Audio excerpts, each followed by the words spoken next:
Now, today's guest is a fighter. We've literally almost all of us watched her fight for her life as she shared her health journey with us. Now then, almost new lease of life. She's running for a parliamentary seat. Our guest today is none other than Njambi Koikai. Welcome to Unscripted with me, Grace, from Stakeout on Manyani Road in Lavington. And welcome, here is our guest. I told you about her in the beginning, Njambi. Yeah. It's been a long time coming. I know, right? We go way back. Way and also back, this conversation has overdue. been meaning to happen, overdue. That's the word. How are you doing? I'm doing great, Gracie. In light of everything, you shared your journey very publicly with your health. How is your health now? My health is great. I'm doing well. Good. I've added a bit of weight, as you can see. Oh, good. Yeah. Not as much as okay. I'm not as not big. I was never big, but you remember I was a big. I did. Yeah, we were in school together. Yeah. So I'm doing well. I'm eating well. I'm grateful to God that I have not had another lapse or any lung collapse of any sort. Great. I've not had any emergencies. Good. Yeah, so I've just been managing pretty well. Yeah. The only thing that I've had to deal with is the cold. Oh. Yeah, the cold really affects me, but besides that, nothing serious. No surgeries, yeah. So during this weather, you appreciate the warmer weather, I love the heat. If I would move to Mombasa, you could. I would. You could. Yes. Speaking of moving and where you're from, so the reason you're here today, why you're back in the spotlight, is because you came out very recently and you are running for a parliamentary seat for Dagoretti South. Yes. We were all pleasantly surprised. Right. I think just because of watching your journey. Yeah. So let's backtrack. Even about your health journey, you were very vocal, telling people about dealing and living with endometriosis. How many years did you 20. have? 20. Right. Wow. Yeah. And initially you didn't know, right? I didn't know. And you remember while I was in school? Do you remember when we'd be at assembly and I'd be fainting? You'd get sick. Yeah. You didn't know what that was. I didn't know what that was. I see. In fact, there's a time we thought it was diabetes. Right. Yes. Yes. I remember that. Yes. I got a misdiagnosis. It was diabetes. I remember and at some point, I was almost put on insulin. Wow. Oh, so they didn't? They didn't. Okay. Luckily. Okay. Thank God. Luckily. And you can imagine how it was misdiagnosis after misdiagnosis. Exactly. It was a hell of a time. And it really robbed me of my school years, my social life. You remember I couldn't hang out. Yeah. There's so much stuff I couldn't do. You missed out on. Yeah, I missed out on a lot of stuff. It also affected my career. Okay. Yeah. Because a lot of stuff you couldn't do. There was so much I couldn't do. Because you were unwell. Yeah. And why did you decide to be vocal about your journey during that period? I needed to find out if there was anyone else who was going through the same dealing with thing. what you're dealing with. Yeah, because I was, when I was going through this, I always felt like I was alone because no one had ever talked about it. No one had ever talked about it, so I always felt like I was by myself. But when I shared about my journey, and I must really thank God for a lady known as Cindy. Okay. Cindy was the first person to ever reach out to me. And she said, Cindy said, I remember that email very vividly, and she said, "Hi Njambi, I don't really mean to be intrusive, but I think you have a gynecological problem. It's a reproductive healthcare issue.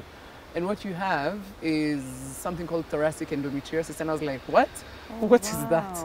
And she's like, I hope you don't mind me sharing my gynecologist contacts. Okay. And that's when she introduced me to Dr. Praful Patel. After going to so many doctors, so I went to Dr. Praful Patel at the Aga Khan, and that's when the journey to treating it That's when the journey began, and that's when I was diagnosed with thoracic endometriosis stage 4, endometriosis and adenomyosis. Wow. Yeah. Going through, like you mentioned, treatments and surgeries and all of that, what is the most difficult thing for you to deal with, you feel? In the 20 years, what is the most difficult thing to deal with? I think the pain. There was too much, Gracie. Just the thought of having to plan your life around pain. It's bad. Yeah. Yeah. It's excruciating. Like, I'd be sitting here with you, and my mind is, at the back of my mind, I'm planning, okay, on the 20th, my pain starts, so I need to do everything before the 20th. Really? And be at home, you know? Wow. And be at home sick. I struggle with my pain by myself because there's no medication that can stop the pain. Really? There's nothing. Nothing, absolutely nothing. Okay. And so I'm immobile for close to a week and a half. I can't do anything. I'm groaning in pain. I'm sick. I can't eat. And just dealing with that pain was horrible. It was horrific. So this last surgery has sort of put an end to it, or what does it mean? I was fortunate enough to have gone to the Center for Endometriosis Care in Atlanta. That's one of the most sought after clinics in terms of endometriosis. Okay. And the doctors there are very skilled in terms of treating this disease. And I was very, very fortunate to have been treated by Dr. Kensi Navo, who's one of the top gynecologists in the world, and Dr. John Goldman, who's one of the top cardiothoracic surgeons in the world as well. You had a good team. Yes, I had a great team. Yeah. And I'm so, to be honest, Gracie, I'm just so humbled by the support I received from Kenyans. Yes, people rallied to support you. Yeah, like this was the fight of my life. I was fighting death. I was literally fighting death. Yeah. So many times I was written off. So many times doctors had given up on me. So many times people gave up on me. I see. But you know, the people who stood by me, and God really sent me so many angels. And being in the hands of and being treated by Dr. Kensi Navo felt like a miracle. It was a miracle. Gracie, I'll never forget when I walked into that man's office, and I asked, the first thing I asked him was, am I going to be okay? I'm tired. I'm so tired. Yeah. I was 36 kilograms. I was emaciated. I was in pain. So oh my God, it was hell on earth. Yeah. So, and I remember walking into his office and I asked him, am I going to be okay? And he said, we'll do our best. Okay. Yeah. So I developed a lot of complications while I was in the States because the disease had really spread all over my body. Yeah, yours spread rapidly, didn't it? Yes. Yes, and the damage caused to my lungs was too much, and it needed a lot of attention. Okay. So I ended up in intensive care. I stayed in intensive care for a month, and then I was moved to a pulmonary ward. I was in isolation for a very long time, and I ended up staying in the States for a year and a half while undergoing treatment, under observation. So there was a lot of there were a lot of procedures that were done. In those moments, yeah, I mean, that's a long time.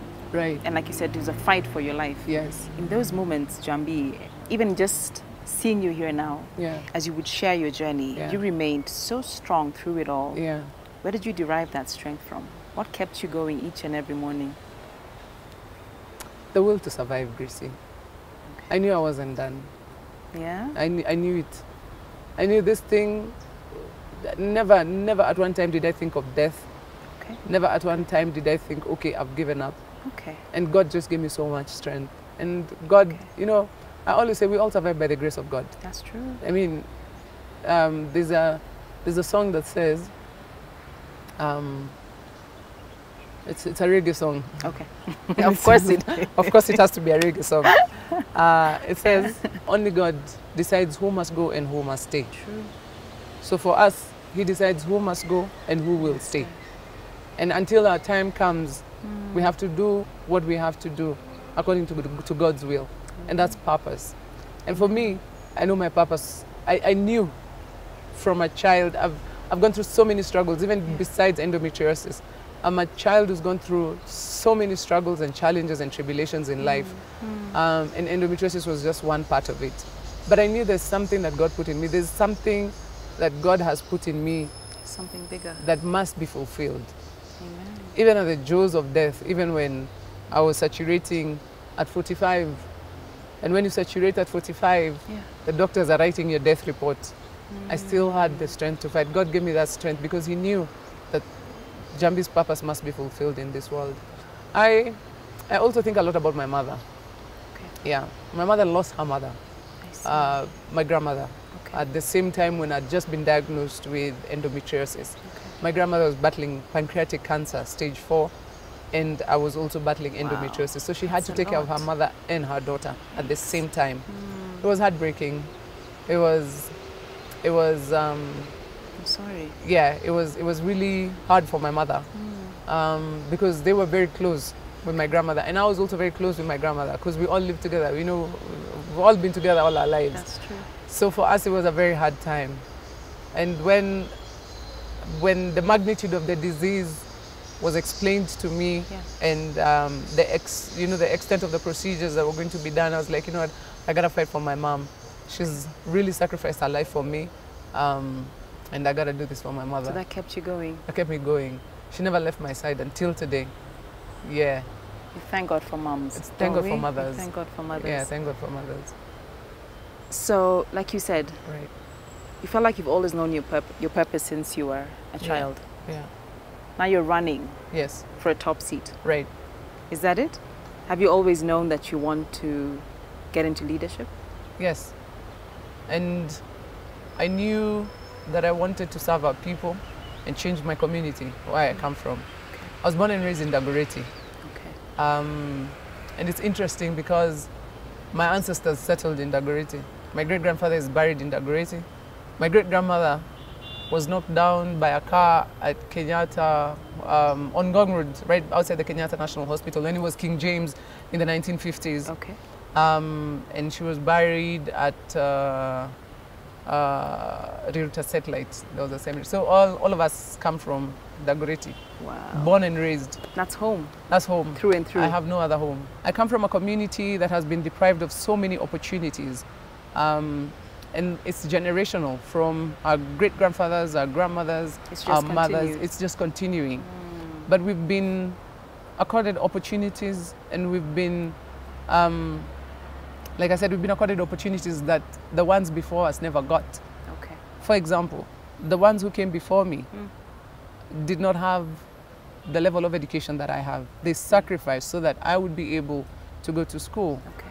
I would be able to have the opportunities that I have today. Okay. And because I have the experience of living in Dagoretti, and I know what ails our community, I believe that I am best suited for the job. For the job. On that note, we take a break. We'll be right back. Stay put. Welcome back. Before the break, Njambi said you're best suited for this job. Right. One, what has given you this conviction? Why do you want to run for this seat? And what changes are you hoping or planning to make in Dagoretti? I want to run for Dagoretti South because firstly, I have lived the experience. I know the struggles and I know the challenges of Dagoretti South. And through that, we've identified 5 key pillars that are part of my manifesto. All right. And firstly is healthcare.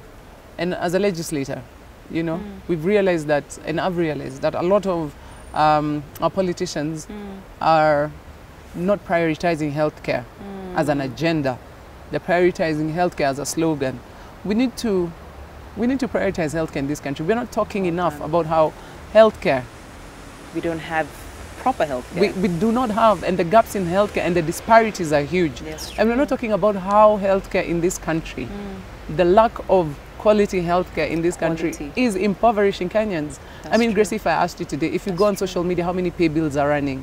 How many WhatsApp groups have you been added to? That's true. The worst fear for any Kenyan today is to get a diagnosis of any type of chronic illness. Because where do you begin? Where do you start? You know?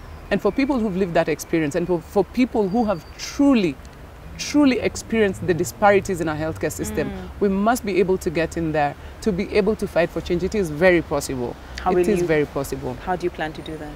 By legislature and by creating policies that will be able to bring forth change. Okay. Right. And by making sure that our public healthcare facilities are working, Gracie. We cannot continue to deteriorate our public healthcare facilities, you know, to the profit and to the profit of private healthcare facilities. How many Kenyans can afford that?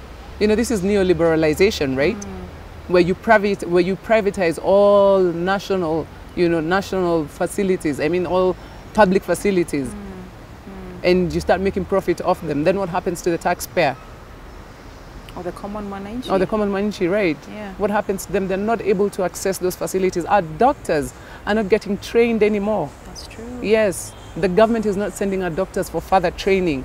So what do we have? Doctors are funding themselves. And when they go to those countries, Gracie, they get, you know, it's amazing to see how many brilliant doctors we have and how many brilliant nurses we have. Yeah. And they go out there, they're diligent, they're brilliant minds, and tell you what, the people on the other side, the governments on the other side notice. And what do they do? Them. They offer them great incentives and they take care of their welfare. Are they going to come back here? Of course not. No. No. They take care of their welfare, they fund their research, whatever it is they want to get into, it is taken care of. Has this drive to ensure we have better healthcare come because of your experience? Yes. And what you experienced? Yes. I see. Yes. Because I fought a very long battle. Can you imagine, Gracie, for 20 years? That's long. It's a long time. It's a long time. And because I went through that, how many other women are going through the same thing? You know, if 1 out of 10 women are battling endometriosis in this country, they have nowhere to go.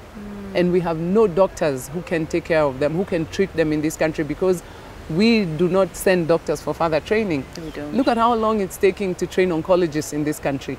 The cancer burden in this country is heavy. It's huge. It's heavy. It's huge. It's and we're going for treatment outside. Right. Yeah. And it's expensive, and how many people can afford it? Yeah. Our clinics who in our community, they have no medication, they have no staff, they have no medical supplies. I know. You know, and we're not training personnel. Fine, you'll buy all this equipment, but who's going to operate them? You need radiologists, you need lab assistants, you need technicians. Yeah. So we need to literally fight for our healthcare. We need to fight for it tooth and nail. Let me tell you something, Gracie. Healthcare is impoverishing Kenyans. And that's one conversation people... We don't have enough. We're not having it enough. Yes. People are selling property. People are to get treatment. Yes, to get treatment, their entire savings. That's true. People are literally, you know, and it's very sad because, you know, sometimes you will sell your property, you will spend all your savings, and probably you may not make it, or you make it, and then you have to come back and start all over again. Start all over again. So this will be forefront for you. Exactly. Fighting for healthcare. Yes. Secondly. Secondly, right. Sorry. So there are 5 pillars. So I'm also going to tackle the issue of youth unemployment. In Dagreti, we have a huge crisis of youth unemployment.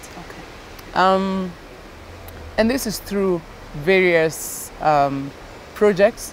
And because I've done my research and I've realized that a lot of our young people in Dago, Dago is characterized by 2 things. Tell me. Football and the arts. Great. And you have the arts background. Yes. So and how that's will where you use I came that? from. That's our culture. Our culture in Dago is football and the arts. We produced one of the greatest strikers in Kenya. That's Dennis Oliech. That's true. And we had people like Edward Karanja, who used to play for Tusker, 10 years, captain, Harambee Stars, so many other greats. You know, so many other greats from Dago. So what will you do now? First of all, we need to empower football teams. Because back in the day, we had about 4 teams in the NSL league. Right now, we don't have not even one single team. We need to empower our teams. How are we going to empower our teams? First of all, by making sure that the pitches, the football grounds are accessible and they're also maintained. Yeah. And they're also renovated because we've been playing on hard ground for how long? I see. Yeah. So if we're not creating those opportunities for our young people, then, you know, and we love football. Football brings us together. That's one of the main activities that brings people together in Dago. Secondly, is the arts, music and creative arts. The creative arts is a whole multi-billion-dollar industry. And right now it's big. With social media, there's so much you can do. Yeah, there's so much we can do. And content creation right now is king. So what can we do to empower young people? What incentives are we going to give them to make sure that they can be able to produce content that will be able to be income generating for themselves and is sustainable as well?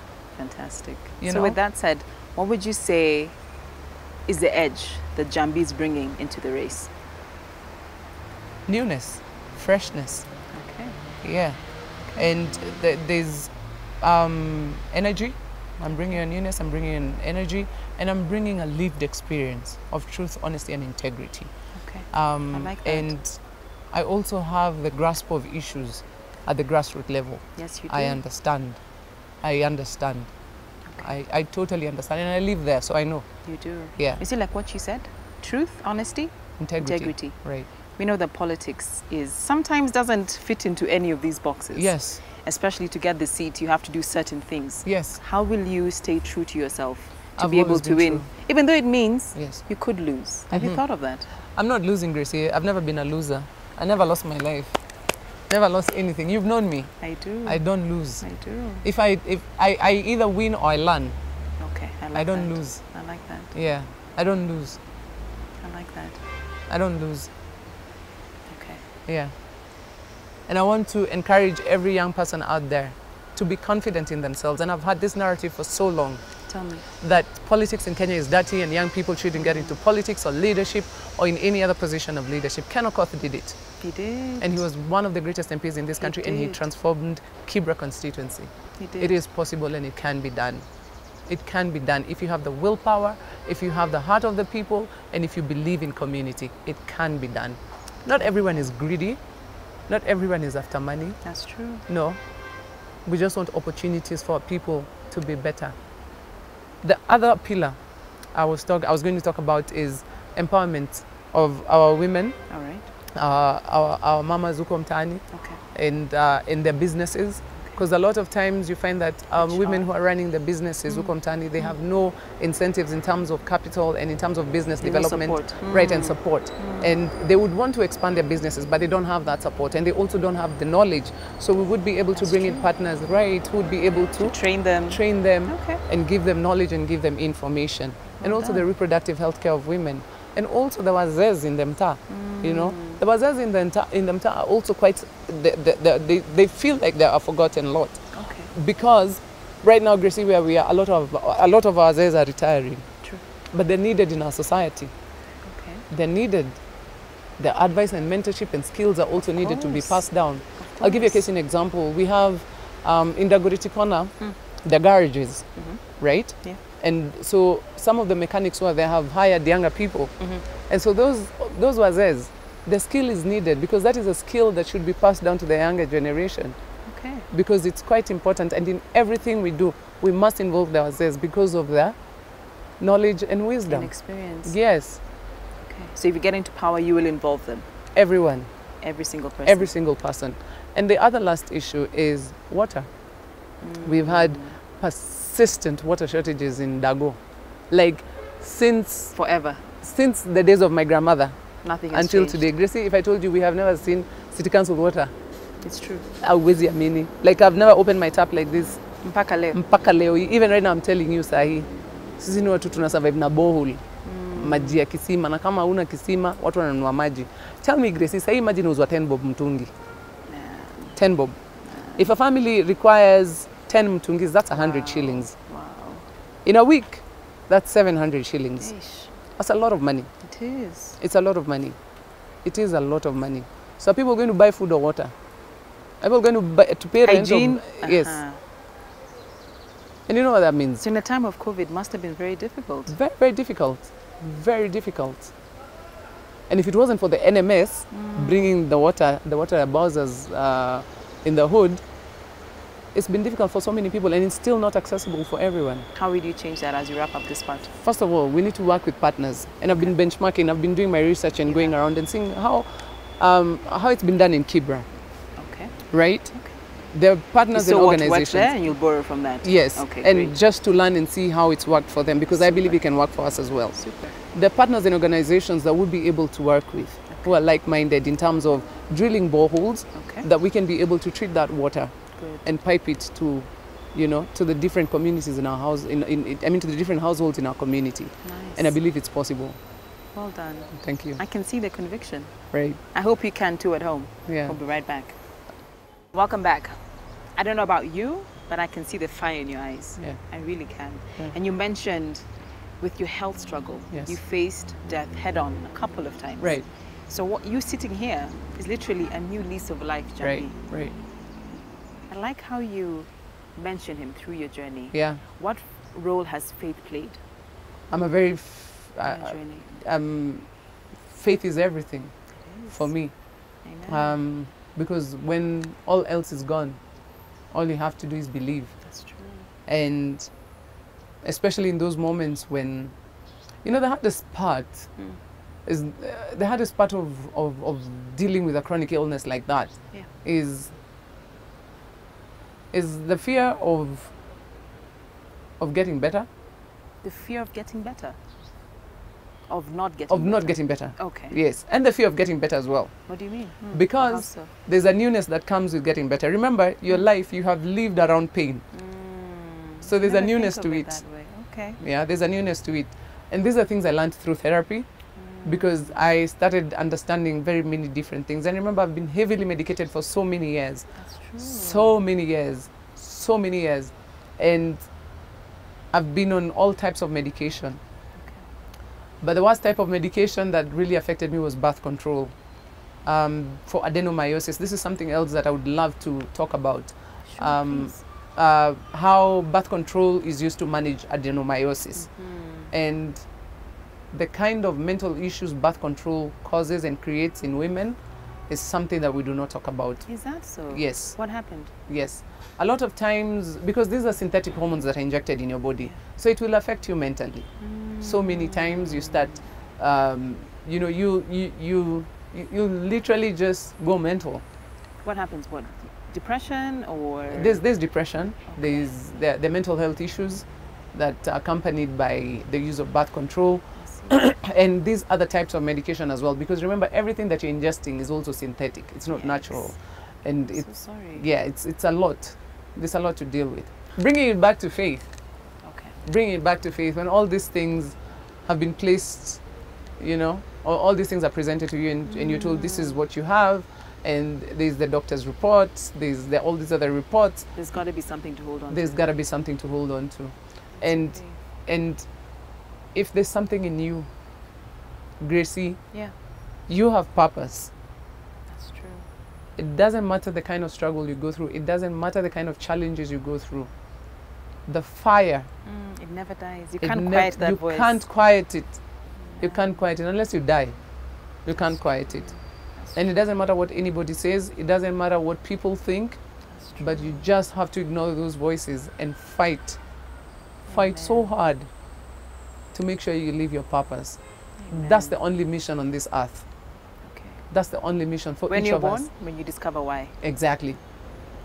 Exactly. Exactly.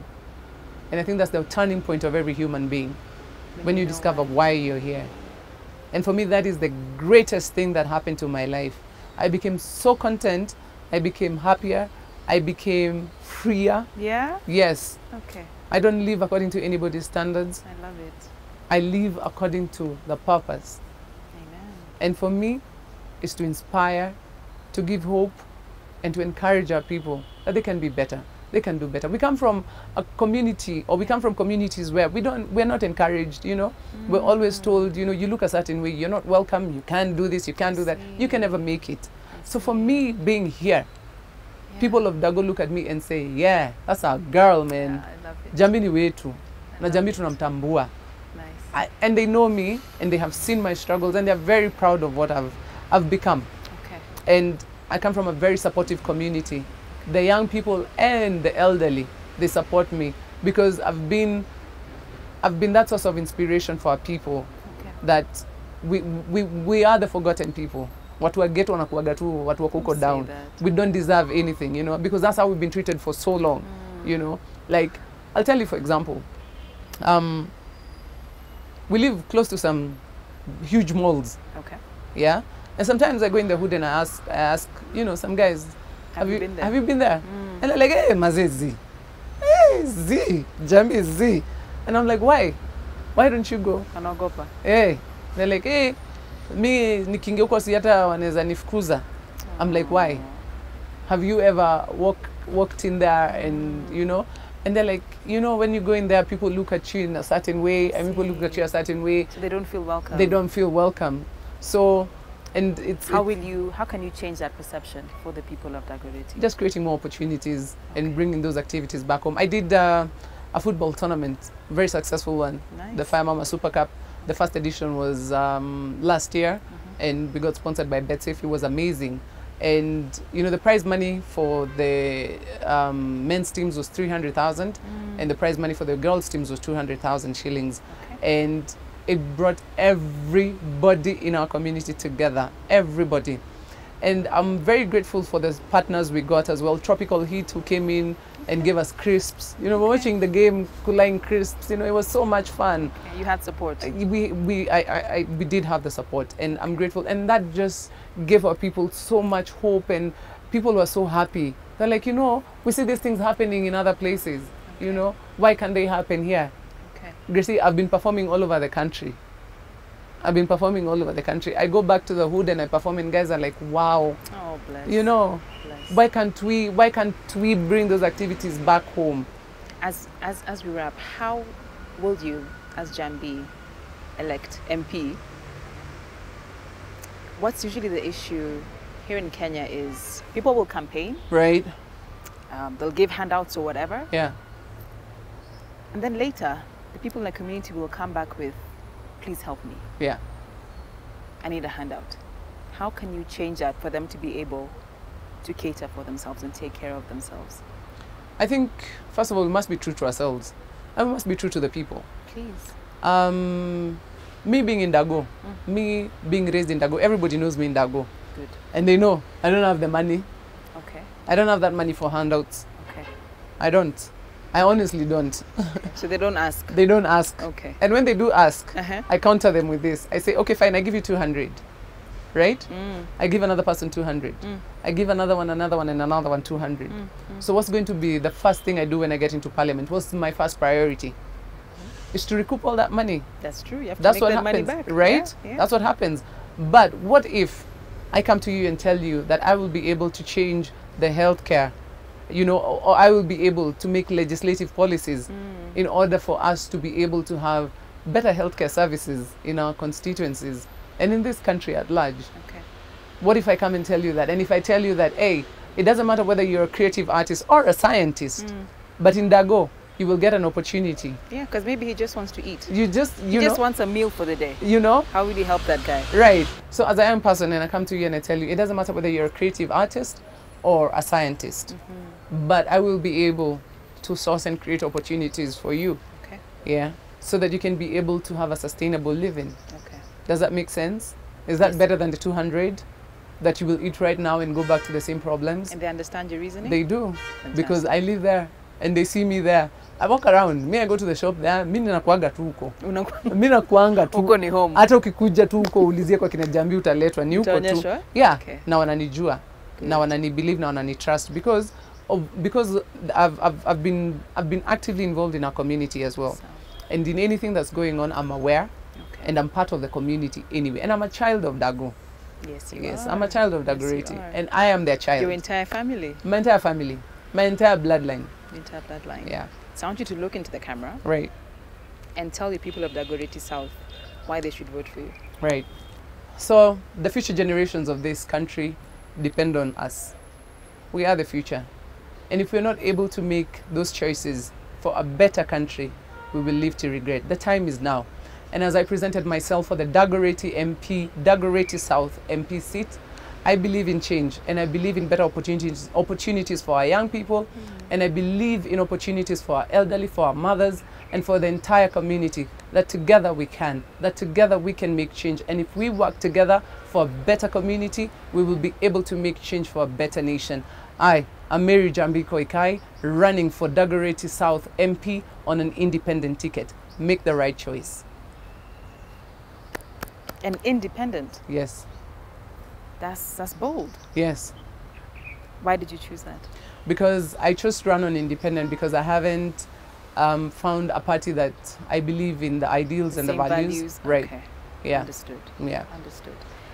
What else, if you're to encourage, I'll tell you a story. Are you going to write a book? Please do. Yeah. At some point. I'm like on chapter 2. Every time I write it, you started? Yeah, I started, and then every time I write it, I'm like, yo, this story is wild. It's a lot. Yeah, so I think there's a movie. I think I should do a movie. You should do a movie. I should do a movie. Like, it should have like 2 sequels. There you go. Right. So with everything you've experienced, yes, and sitting here today, and with greater heights ahead of you, yes, how can you encourage that young girl watching you today, or that person who is at the verge of giving up, who is in that dark moment, or who just wants a life better for themselves? Yeah. How can you encourage them today? Nothing lasts forever, Gracie. And we're in a generation where you know, it's a microwave generation. We want results. I'm telling you. Yeah, this immediately. fast. Yeah. Yeah, that's We're true. going through struggles and tribulations. Please don't be afraid of struggle, of the struggle. Yeah, don't be afraid, don't fear it. Struggle Go through makes it. you. Yeah. It makes you stronger, as much as we all want the soft life. Yeah. But sometimes it's inevitable that some people will be chosen to struggle. And after that, they will be refined. That's true. And they will come out as diamonds and as gold. Amen. So you must Preaching. not. Yeah, girl. Yeah. You must not be afraid of the struggle. That's You true. must go through it. That's true. You must go through it. And it will refine you, and it will refine you but not define you. Yeah, so don't be afraid of the struggle. And to every young girl, every young guy, and even the elderly, Yeah. they still have dreams. They do. They still have dreams. That's good. Good. That whatever you dream of, whatever you put your mind to, you can still achieve it. Yeah. Just have the faith. Just have the faith and don't give up. As cliche as it sounds, don't give up. Don't give up. I mean, you've known me for years, Gracie. And here you are. Right. Well done. Thank you. Well done. And you too. You're doing such proud an of you. amazing job. It's about you today, girl. Thank Proud you. of you. Wish you all the very best. Thank you. Thank you for inspiring me. Right. I hope you're inspired at home. If you're in Dagoretti South, hey. I hope you're listening to Njambi. Thank you so much for making time for us, of course. Thank you for watching. Thank you for being here. Take good care of yourselves. Until next week, goodbye, God bless, and thank you, Stakeout, Banyani Road in Lavington, for hosting us always. Till next time.